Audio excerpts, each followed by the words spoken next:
அஸ்வினி நட்சத்திரம் அப்படிங்கிறது செய்வனை குற்றத்தை சுட்டி காட்டக்கூடிய நட்சத்திரம். மக நட்சத்திரம் அப்படிங்கிறது புத்திரு தோஷத்தை சுட்டி காட்டுறது.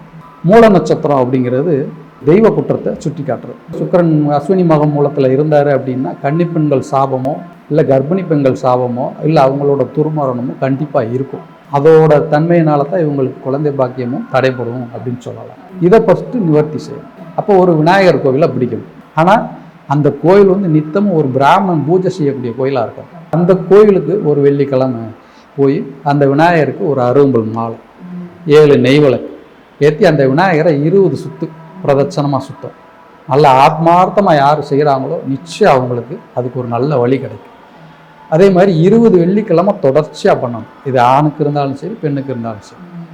அப்போ தொடர்ச்சியாக செஞ்சு வரும்போது அதுவும் ஆட்டோமேட்டிக்காக என்ன செய்யும், அவங்களோட உடல் ரீதியாக நல்ல ஒரு மாற்றத்தை கொடுக்கும்.